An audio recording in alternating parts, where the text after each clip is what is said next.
estamos de vuelta, está con nosotros Yanina Jotayán, politóloga, está regresando de una larga jornada de laburo, porque bueno, hoy se llevó adelante una charla ahí en Ciencias Sociales, que habla un poco sobre lo que está pasando en estos momentos con la democracia, las derechas. Esta derecha confrontativa o adversarial que tenemos en este momento. ¿Cómo estás, Yani? Bien, cansada pero contenta. Acérquese un poquito más al micrófono. ¿Al Yani. micrófono? Dale, ahí. Ahí. Ahí te escuchamos Ahí se perfecto. escucha. Cansada pero contenta. Sí, bueno, estos tres días se ha realizado en Facultad de Ciencias Sociales el encuentro de investigadores. Así que venimos de varias jornadas que se han discutido distintos temas. Esta mañana hemos estado toda la mañana en la mesa de Relaciones Internacionales, pero sobre estudios internacionales y el campo transversal de los estudios internacionales. Y hemos trabajado los temas de geopolítica, pero la geopolítica que nos atraviesa también. Digamos, esto que nos toca desde el telescopio, digamos, y hasta las tierras raras, y ahora que de repente hablamos de recursos estratégicos, digamos, y el cobre y el litio y todo esto que discutimos hoy, y también la democracia y cómo nos tocan un montón de cuestiones. Así que contenta no por lo que está pasando en nuestra región, en nuestro país, en nuestra provincia y en nuestra gente, sino contenta porque vemos que por lo menos discutimos y también por ver, por demostrar y que nuestra universidad piensa, demuestra y sobre todo por ver chicos y nuestros estudiantes, chicas y chicos que están muy involucrados con nuestros temas, que discuten y la verdad ver que reflexionan y ver la calidad de sus trabajos es lo que más contenta me pone, la verdad. Mira, o sea que ha sido un congreso. Claro, claro, es una jornada, pero es una especie de congreso. Mirá, así que o sea que ha habido exposiciones de alumnos también. Claro, la última charla que ha sido sobre la democracia adversarial, que ha sido la jornada de cierre, que yo coordiné, y hubo 3 expositores, fue la jornada de cierre. Así que ha sido muy lindo, muy cansador, pero muy lindo, así que... Gente de la UBA, ¿te acordás quiénes estuvieron disertando? Mira, de la UBA justo no pudo llegar, sí. pero hubo de UNSAM, estuvo el doctor Cavarossi, que en el campo de la teoría democrática tiene un gran trabajo, estuvo en el cierre, ¿no? Esta tarde, democracia adversarial, el doctor Mario Navarro por la Universidad de Córdoba y acá de San Juan el doctor Ruz. Y bueno, yo ese lo coordiné y fue un espacio de debate y de cierre y discutir esta cuestión, bueno, que todavía no tratamos de entender cómo llegaron y cómo llegamos también a estas democracias digamos, carnívoras en las que no entendemos cómo estos espacios... No, porque se quemaron los libros. Se quemaron los libros. Esa es la verdad. Sí. Esa es la verdad. Sí, que por ahí tratamos de entenderlas con estas ideas de nuevos fascismos, con ultraderechas, y de alguna manera también al último rozamos estas ideas de iliberalismo, no sé si lo habrán escuchado por ahí. No. Pero bueno, que el liberalismo va más allá del neoliberalismo, porque ya va mucho más allá del concepto de neo, porque ya hasta niega no solo derechos y libertades fundamentales, que hasta aún con pincitas el neoliberalismo te reconocía poquitos libertades y derechos, pero te reconocía, esto ya ni siquiera respeto el Estado de Derecho, ¿no? Y con esto digo, no solo algunas libertades contextuales, como es, supongamos, por ejemplo, el derecho a huelga, ¿no? El derecho a expresión, ¿sí? Supongamos, sino también, por ejemplo, el respeto a la división de poderes, como, digamos, el respeto, por ejemplo, a la expresión, que también es, la expresión, digamos, como derecho soberano de las legislaturas, ¿no? Con lo que ha pasado esto, con el no respeto de la libertad soberana, con lo que ha pasado con las leyes sobre discapacidad, con las personas en situación de discapacidad, sí, porque también ha sido muchos años, y esto no nos llamemos, no digamos discapacitados, son personas en situación de discapacidad, con también la situación de financiamiento universitario que va mucho más allá de los salarios y obviamente con la cuestión de la financiación que va más allá del Garrahan también, ¿no? Así que toda una cuestión que es profunda, que va más allá también del Estado en sí, y esta discusión también que uno decía, no, que no es el Estado, y que sí, pero bueno, es una discusión que me parece que es profunda y que no solo pasa acá, que pasa también en Estados Unidos, ¿no? de repente un Trump hablándole a sus cúpulas, altas cúpulas, diciendo el enemigo ahora es interno, no respetando derechos fundamentales, Occidente, ¿no? Con el genocidio en Gaza y cuestiones, bueno, ahora de un, entre comillas, alto al fuego. Es un Occidente que se mostraba muy, usando estas palabras, derecho y humano, es respetuoso y que creo que está haciendo agua. Entonces creo que también de cierta prudencia, y en ese sentido yo también, porque soy una gran defensora de los jóvenes, de las chicas y chicos que a veces porque se habla muy mal y yo veo y lo veo en los estudiantes, aún con su rebeldía y con... que muestran un respeto y hasta en esa rebeldía y reflexión, muchos que quizás tenían eso y un reflexionar y ver que algunas cuestiones que hasta defendían están diciendo quizás no era por ahí, ¿no? Y entonces decir, bueno, pensemos más tranquilo algunas cosas, la importancia de los discursos, la importancia de que a veces tenemos que pensar antes de hablar, a veces tenemos que sentarnos y mirarnos y que importa lo que el otro piensa y que podemos discutir y pensar distinto. Bueno, ahí de todo esto que estás hablando, me parece que está englobada esta idea o este concepto de... ¿cómo es? Adversarial. Adversarialidad. Claro, sería, ¿no? Claro, que es diferente. Hacer política solo con la idea de que enfrente hay un adversario. Y no un enemigo, porque la idea de enemigo implica muchas cosas. Primero, también la diferencia de que el enemigo hay una cuestión digamos, cuando hay una situacionalidad extrema, cuando hay una situación de que el otro implica una enemistad existencial. O sea, tu presencia ya implica para mí una amenaza. Y yo con vos no puedo negociar nada, ¿sí? Entonces, cuando hay ese tipo de planteo maniqueo de todo o nada, no hay espacio para la democracia. O sea que la palabra adversarial está puesta en un tono positivo en este caso. Claro. Y en una democracia donde no hay una posición o donde cuando es todo o nada, que es un juego de ahora, es imposible. Pero también otra cuestión que hoy se discutió y algunos la planteaban muy liviano, y yo soy de una formación también politológica y democrática, ¿no? Porque me acuerdo de ese concepto que lo estudiábamos politológicamente, la democracia se inscribe, Sartori, en una tensión entre lo procedimental y lo sustantivo, ¿viste? Así como teórico. Entonces, si uno piensa, y yo hay un profesor que era sociólogo, no politólogo, y siempre en clase, yo lo tuve en el doctorado, pero a mí me encantaba porque él, ¿viste? Entre los politólogos y los sociólogos siempre dice como chicaneo, ¿viste? Pero a mí me encantaba porque nos provocaba a los politólogos, y me encanta, que él decía el reduccionismo de los politólogos, que era pensar a las democracias en términos de régimen o institucionales y no las condiciones de posibilidad. Entonces, quiere decir, y hoy lo he escuchado en algunos, no vamos a nombrarlos, a los colegas, pero decir, no, el problema de la democracia, que falla o no falla, y decir, ¿cómo puedes pensar que puede existir una democracia cuando tenés... Aunque bueno, por ahí anda diciendo alguna que había 50 millones de pobres, un poco más, y han sacado no sé cuánto, pero ¿cómo podés tener una democracia cuando tenés más del 50% de la población, ¿sí? con niveles de subsistencia? No existe eso, ¿me entendés? Entonces no tenés una democracia si no hay un nivel de equidad o de dignidad, ¿sí? De posibilidad, donde puedas realizar una vida digna, ¿sí? Entonces, eso es la democracia sustantiva. Perdón, una cosita más con respecto a esto de lo adversario.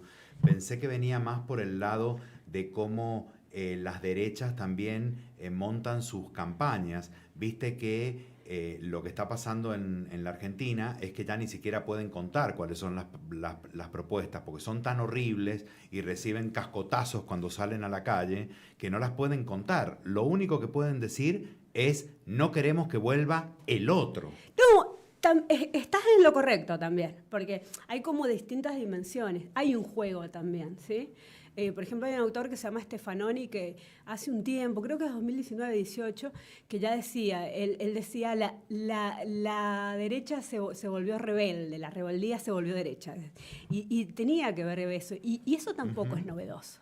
Ya esto tampoco es nuevo, y esta cuestión de lo bestial y de la discusión, es imposible discutir con alguien de derecha, ¿no? Y tiene que ver con esto, porque no hay espacio para la discusión política, ¿no? Y cuando vos planteás el término de esa bestialidad, de esa cuestión, después se te va a caer encima de nuevo, ¿no? Y tiene que ver con ese juego, porque es el juego que planteaste. Entonces, después cuando vas bien y va a ir para allá. Estos se achican, ¿viste? Son, Sí. "Ay, no me dijo, hoy no, acusó a mi mujer, de no sé qué, a mi hermana". Pero tampoco es un juego, a mí, que quizás sea polémico lo que voy a decir, y más, primera vez que lo digo en público, pero me pasó un poco, no soy muy buena pronunciando por mi dislexia con Kirk, ¿no? Y fue algo que me atravesó y es algo que me produce cierta ambivalencia con su asesinato, ¿no? Porque es terrible, o sea, terrible su discurso, digo, con Estados Unidos, ¿no? Con este personaje polémico. Y digo que me causó cierta ambivalencia. Yo dije, en estos tipos de cosas es cuando tenemos que sentarnos un poco antes de estallar, digamos, claro. porque no podemos festejar su muerte. Debo sentarme y decir, me opongo total y rotundamente a lo que esa persona expresa, pero me opongo total y rotundamente a su asesinato. Porque hoy es él, pero mañana, con el mismo discurso, van a matar a alguien que piense de lo que estoy diciendo yo y defendiendo los derechos sociales y defendiendo a las personas con discapacidad. Lo que estoy defendiendo es que la violencia política sea una forma de expresión política. Claro. ¿Se comprende lo que quiero decir? Sí. Y eso es lo que no podemos defender como forma de política. Y es lo que se ha vuelto una forma, esto que vos decís. Claro. Pero es correcto. Son dimensiones de un mismo fenómeno, ¿sí? Entonces, no es que es una cosa u otra. Es esto, pero también es aquello, ¿sí? Janina, te quería preguntar, como politóloga, como ciudadana, como militante, como mujer, como argentina, tu sensación al ver lo que estamos viendo, ¿no? con un Milei entregado absolutamente, ¿no? a Bush, bueno, que valga el fallido, sí. Digamos, ¿no? Es exactamente lo mismo, ¿no? Trump, que lo votaron 2 veces, quiero decir, ¿no? Al hermano de Bush, sí. Hijo de Bush, el no reconocido. Esta historia ¿recordás haber visto un presidente tan cipayo como Milei, haber visto ese papelón esta semana que viajó Milei con toda su comitiva en el Salón Oval, de espalda, ese ninguneo? Bueno, todo lo que viste, todo lo que observaste y que viste, y esta entrega absoluta. La emoción de Bullrich, no pasemos por alto la emoción de Bullrich al entrar al Salón Oval. Recordemos que hoy las decisiones económicas, políticas, están tomadas desde el Tesoro de los Estados Unidos. Me acuerdo el año pasado que estuve en el Congreso de RAPED, que es la red de política exterior, que me acuerdo del cierre. Yo veía a los crack, les llamo crack, ¿no? De la política exterior argentina, y tratando de darle una lógica a la política exterior argentina, porque ahí todavía no tenía el grado de incoherencia esquizoide que tiene ahora, ¿no? Y yo un poquito, porque ahora es como decíamos en el off, es como que uno hasta cierto punto, hasta como profesional, yo me aíslo y como ser humano digo, no sé si reírme, llorar, porque no puedo, me supera. Y hoy, hace un poco, yo por ahí a mis estudiantes hablaba y les decía, es difícil por ahí. Y hace un tiempo estaba escuchando justo de una reunión de economistas pero bien académicos, no estos personajes que se hacen los especialistas. Y justamente uno, pero formadísimo, académico, y dijo, creo que esto no es para especialistas ni académicos, esto es para narradores y novelistas. Digo, porque es casi imposible, y creo, hasta cierto punto, yo a veces me pregunto si esto realmente es una distopía o es una narrativa que se ha construido hasta tal punto que se la han creído, o realmente es un discurso que quieren construir. Y hay una metáfora que por ahí digo, en algún momento lo tengo que escribir a modo como de algo que quiera explicar algo.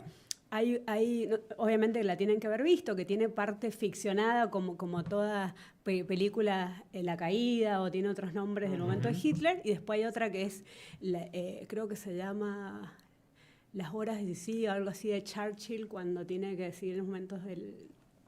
No me acuerdo. Sí. Bueno.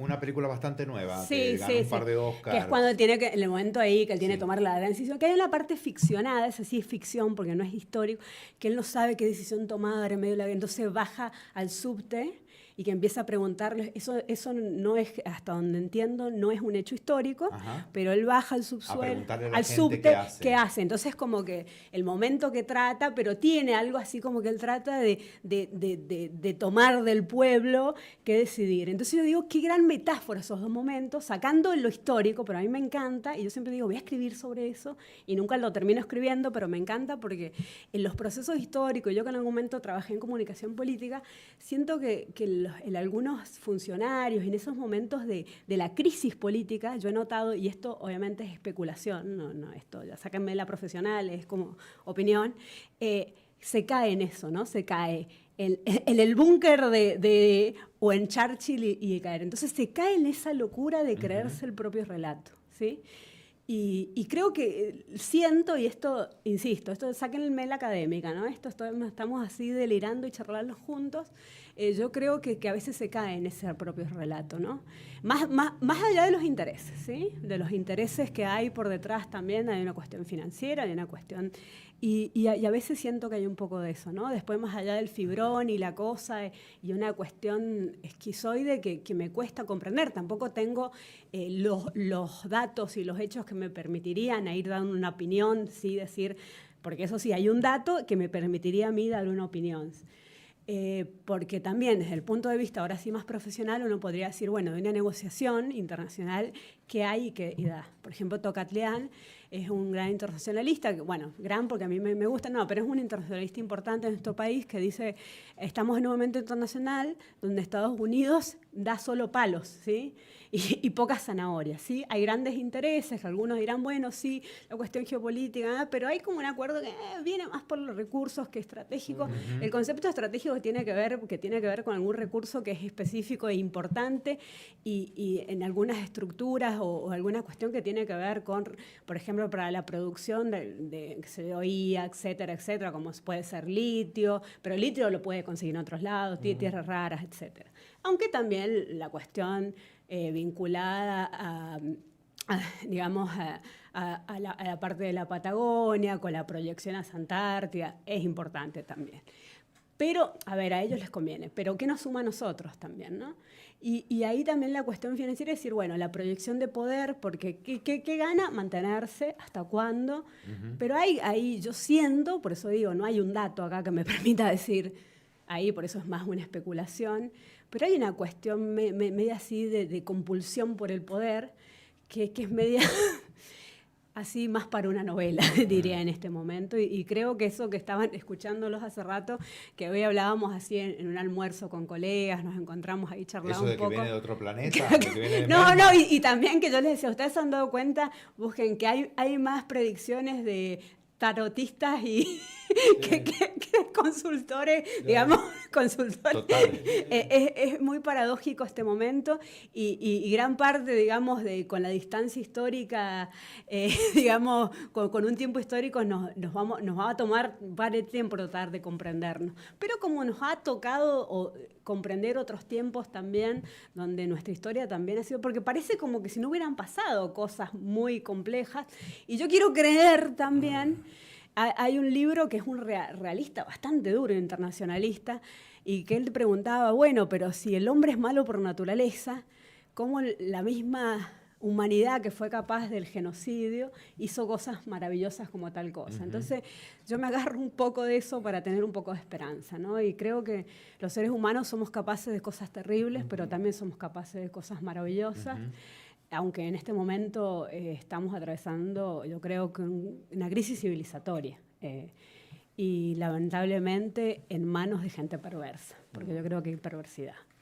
Bueno, Janina Jotallán da clases en la carrera de Ciencias Políticas en tercero, cuarto y quinto año.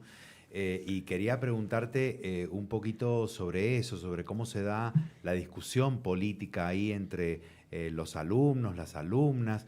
que son todos pibes. La mayoría tienen menos de 30 años, ¿no? Sí, son mayoritariamente quienes han votado este modelo que parecía disruptivo, innovador y maravilloso, y que traía como abanderado a esa figura, ¿no? Ese gritón, ese Milei, digamos.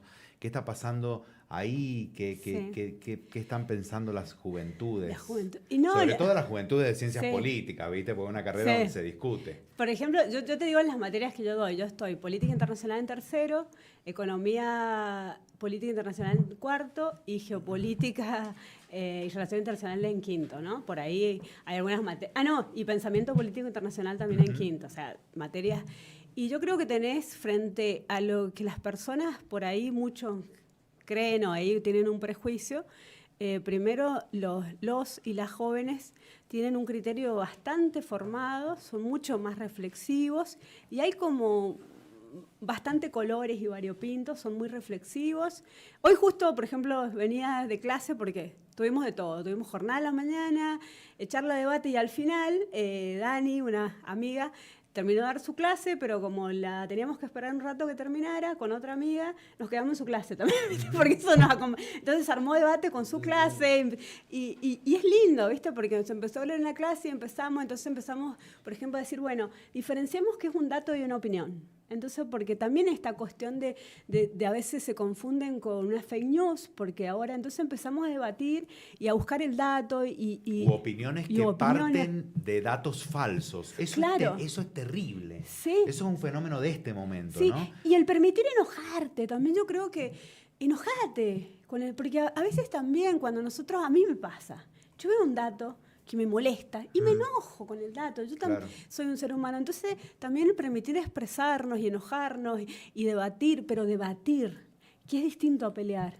Y el poder expresar y enseñarnos a debatir, a mí me encanta, yo los provoco. Por ejemplo, a veces, la otra vez les molesto, les presento una nota con datos interesantes, porque a mí me pasó. Yo por ahí busco una nota y empiezo a discutir con la nota y después digo, ¿pero por qué le estoy creyendo a este número? Me pasa a mí, yo permanentemente. Entonces les digo, ¿qué piensan? Y se los presento a ella. No, sí, empezamos a ver el número, 2 horas.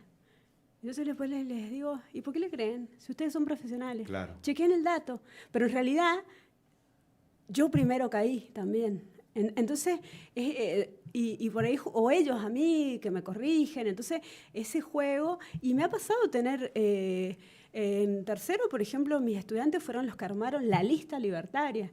Y a mí me ha pasado pensar distinto y fueron muy respetuosos ellos conmigo. Pero yo lo que sí trato de decirles es, piensen. O sea, no dejen de pensar. Y sí, lo que yo trato de decirles, no pierdan la empatía. Hay una cuestión y es el criterio y la empatía humana. Claro, mirar al que está al lado, cómo está el de al lado. Bueno, que es un poco lo que se está perdiendo. Para aclarar un poco a la audiencia, cuando yo digo que por ahí se parte de datos falsos y que desde esos datos falsos se generan opiniones, estoy hablando del ejemplo más concreto, el famoso 17.000% de inflación que íbamos a tener si seguía el kirchnerismo. Bueno, digamos. hoy, basado en ese dato falso, se ha hecho todo este desastre económico en el país. Hoy la fake news, te cuento un dato de hace una hora, fue la deuda que se había tomado, estábamos hablando de deuda externa, la deuda que se había tomado creo con Chávez, una fake news de estos días. Y entonces, porque estábamos hablando de esto, de diferenciar dato de opinión, o sea, que es un dato, yo después de ese dato puedo tener una opinión, y una opinión profesional, ¿sí? Que eso puedo estar de acuerdo o no, y yo puedo tener una decisión y una opinión formada como profesional sobre eso.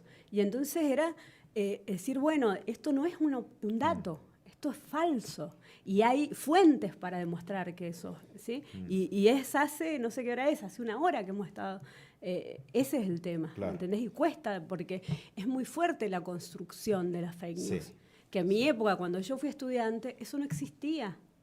O sea, mis profes no tenían que pelear contra una cuestión falsa, contra algo que no existía. Sí, y además pelear ahora contra esto de lo digital, digamos, ¿no? Que wow, hay que ganarle a eso, que lo tenés todo el día en la mano, el teléfono y toda la cuestión. No, yo, por ejemplo, lo que hago ahora, porque también trato de adaptarme, es, por ejemplo, me cuesta el celular a mí también, porque por ahí es como...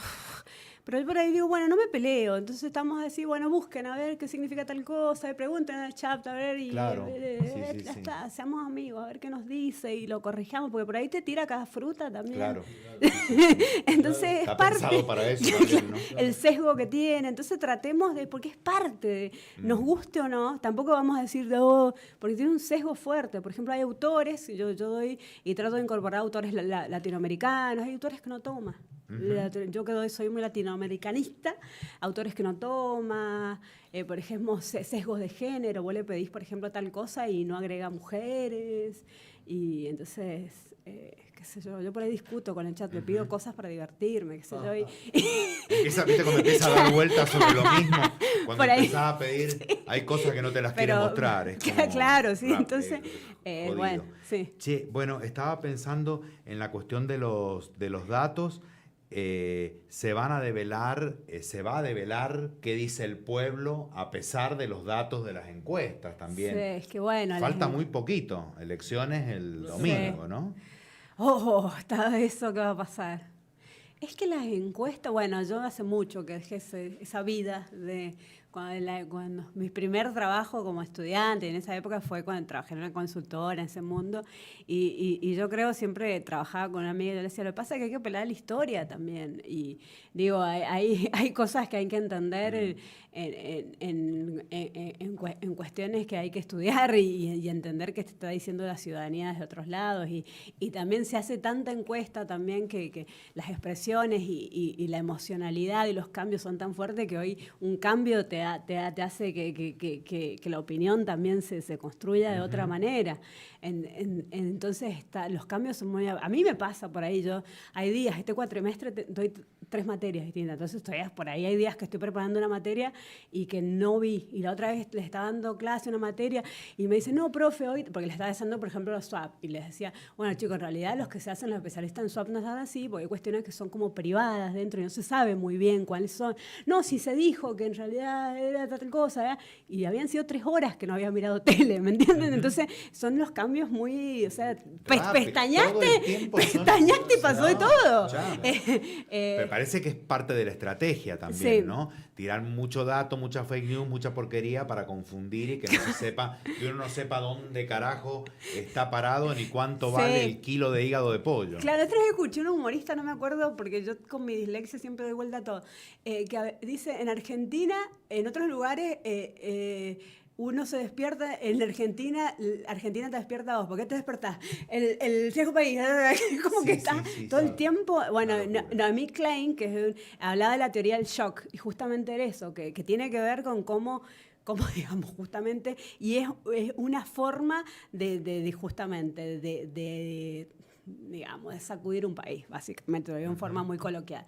¿Qué es eso? De hacerte cambios así todo el tiempo que estás básicamente en un estado de shock, todo el tiempo. Tan lleno que estás que llega un vacío, punto que estás en estado de shock. Sí, en un estado de shock colectivo, y así estamos. Llega un punto que te sacude, y eso, digamos, un psicólogo social, o un sociólogo lo puede explicar, porque yo estoy básicamente hablando de algo que no es parte de mi profesión, aunque tenemos muy poquito, tenemos algo de psicología, todas esas cuestiones, pero es un ser humano que ya llega un punto que estás así como...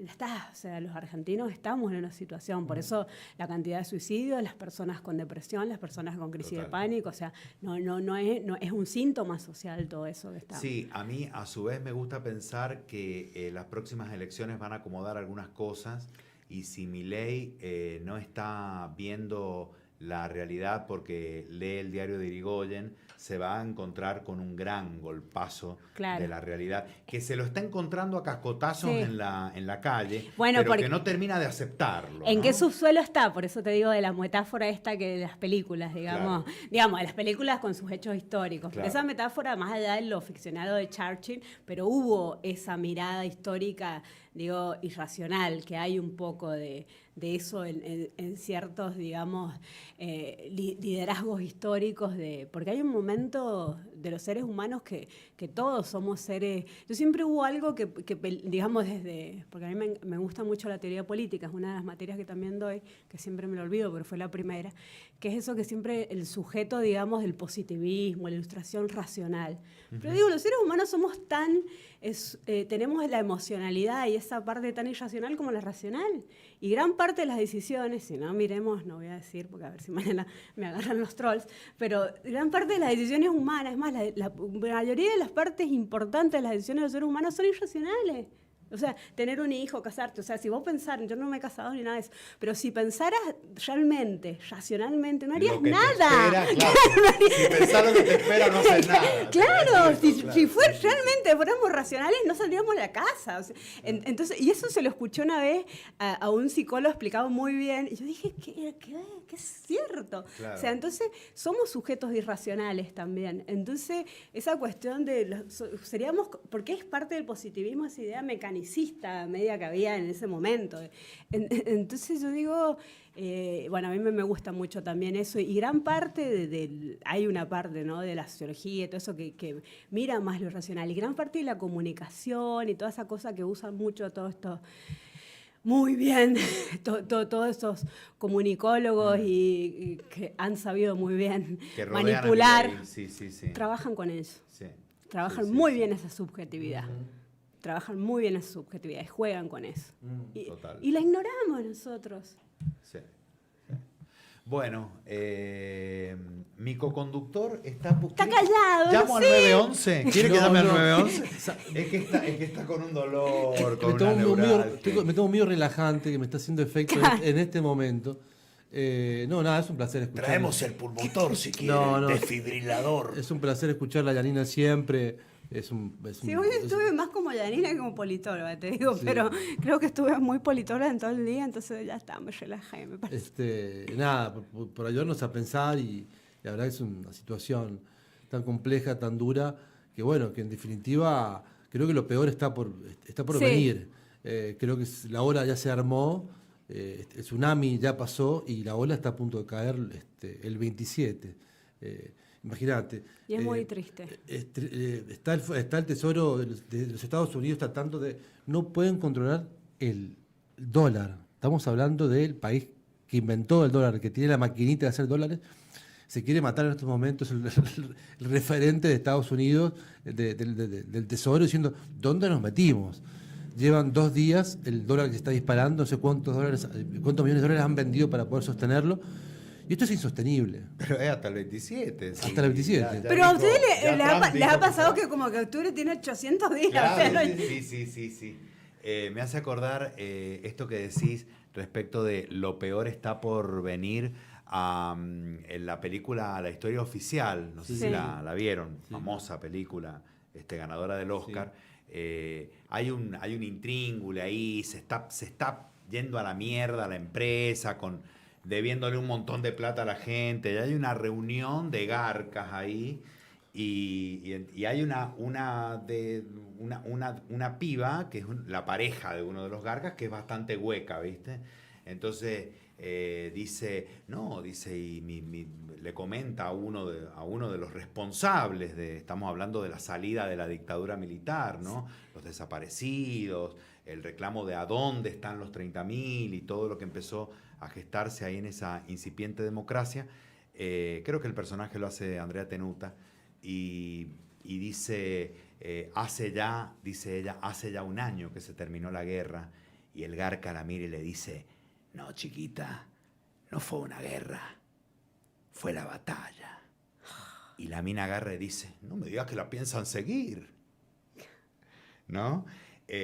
Pensando en que después de eso, que fue en la dictadura militar en la Argentina, todo lo otro que pasó, que puede ser peor, siempre puede ser peor, ¿no? Todo lo que dejó como rastro la dictadura, la pobreza, la industria argentina destruida, familias El desintegradas. plan económico que en estos momentos está, porque Milei les dio mucho más de lo que pidieron, ¿no? A estos hijos de puta que se pasaron durante 3 meses por el Hotel Libertador, ¿no? Que son justamente para los que gobernó. El gobierno de Milei ya está acabado, está terminado. Él está acabado, digamos, ¿no? Él ya hizo lo que tenía que hacer, hizo sus deberes. Hay que ver en qué momento le dan la salida. Sí, pero el tema es a quién se lleva puesto en el camino. No, a todos nosotros. Sí. A todos nosotros. y generaciones y generaciones, nuestros sobrinos, No, porque a nuestros todos hijos. nos afecta, pero claro. hay algunos que afectan muchísimo más. ¿Qué te parece? Y las generaciones perdidas, ¿no? Porque así como en los 90, yo digo, mirá, en los 80 nada más, pues todos hablan de la década perdida, según Zapal, 20 años tardó la región Claro. en recuperarse la región, pero digamos las generaciones perdidas, digo, de chicos que no se alimentaron bien y o sea su desarrollo neurológico, porque de 1 a 5 años si vos no recibiste las proteínas necesarias, los alimentos necesarios, la educación necesaria y después, viste, decís esto del que no hay, que no se esforzó demasiado encima.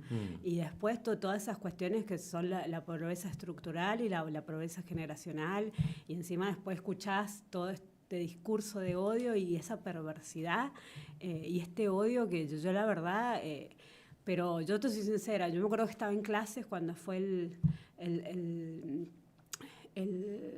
rechazo al veto de discapacidad y yo me acuerdo que no estaba y justo salgo y estaba dando clases y me dijo alguien, ¿viste que rechazaron el veto? Y yo cuando llegué, te juro que fue la primera como un poquito de esperanza, porque yo tenía eso así como esperanza de decir, bueno, algún resorte republicano quizás queda, y a la vez tuve así como porque un poquito de esperanza nos tiene que dar, porque lo que no nos pueden robar, terminar de robar es eso, porque lo que te quiere terminar de robar el neoliberalismo del todo es que no te queda nada de posibilidad. Y yo no quiero caer en esa esperanza ni positivismo tóxico, estúpido de se puede si te esforzás, porque obviamente que es muy difícil lo que viene y mucha gente va a sufrir muchísimo. Pero yo vi y dije, qué paradójico y qué digo, metafórico, que mirá quiénes son los que dieron la lucha, ¿no? Los jubilados y las jubiladas, las personas en situación de discapacidad, ¿no? Los que supuestamente son los débiles de una sociedad, Son los que se pusieron ahí son al los que frente. tuvieron la mayor fortaleza. Porque muchos, y quizás me odien por esto, pero muchos de mis colegas, docentes universitarios, salieron a la calle algunos cuando les tocaron el bolsillo recién, ¿no? Tal cual. Y otros ni siquiera. Perdón. Y no te olvides que 6 de cada 10 Sanjuaninos, lo votaron. Sí. Y la universidad no está exenta de eso. no. ¿No? No, sí. Digo, las primeras manifestaciones y marchas en contra de mi ley costó muchísimo acarrear a la gente, ¿no? Digo, acarrear a tus propios compañeros, Sí. a las mismas personas que están siendo afectadas con una pérdida que en este momento llega hasta, creo que hasta el 50%. Del poder adquisitivo. En el Sí. poder adquisitivo. Y creo que esa es una gran lección también, ¿no? Una gran lección no solo de valentía y sin romantizar tampoco, ¿no? Y ahí digo, creo que es un gran aprendizaje y todos dicen, no, cuando hay que estudiar historia, también qué historia hay que estudiar y también eso. Pero bueno, es gravísimo y tampoco culpar también eso de que la gente vota, algunos, pero yo también digo que llevó a muchas personas a que Sí, vieran total, eso como, claro. no algunos, porque también tenemos un sector que siempre fue derecha y Sí, que sí. por eso, que también la derecha es una opción válida y que yo espero que la derecha se exprese democráticamente y no por otras cuestiones, pero no la perversidad, no la perversidad y aún la derecha debe expresarse democráticamente. Hay cuestiones que no son válidas, esta cuestión que vos me decías hace rato de, no, hay límites democráticos, hay límites, este nivel de violencia, no, en una democracia no se puede respetar. No, lo que pasó con Grillo, por ejemplo, eso no. Terrible. Claro. No, el nivel o sea, el derecho a la huelga, por eso yo decía esto del liberalismo. ¿Viste? Cuando depende de qué manera aceptamos esto de decir, no, es un derecho básico que ha sido la base de la democracia Bueno, occidental. Acaba de anunciar Caputo que después de las elecciones se viene lo que Milei ha prometido, ¿no? Reforma laboral, están viendo 13 horas de trabajo, Sí. el fin de las indemnizaciones, entre algunas cosas, ¿no? Bueno, Sí. De las cargas, como le dicen. Exactamente. ¿No? De los gastos. de los costos, De como los decía, costos como decía laborales. Macri. Bueno, veremos qué apoyo legislativo o con qué legislatura lo irá a hacer. Veremos. Así es. Bueno, lo pudo hacer, también hay que decirlo, así como hubo una oposición que tiró el veto, ¿no?, de Milei, hay que decir también que hubo una oposición de gente, de compañeros, de peronistas de Campo Nacional Popular, que apoyaron absolutamente todo lo que Milei, Sí, sí. desde la ley bases en adelante, digamos, ¿no? Porque ahora lo escucho ahí a Jalo, al Sí. gobernador tucumano, haciéndose contestatario, qué hijo de puta que Milei. Se agachó, los primeros en agacharse fueron, digamos, Sí. Jaldo y los dirigentes, los dirigentes que nosotros votamos dentro del peronismo, bueno, se dieron vuelta como una Sí, media. había que ir a explicarles la importancia de tener un CONICET. Y especularon, de tener un especularon INTA. demasiado. Especularon demasiado con que esto avanzara. No, esperemos que avance, que avance, que avance.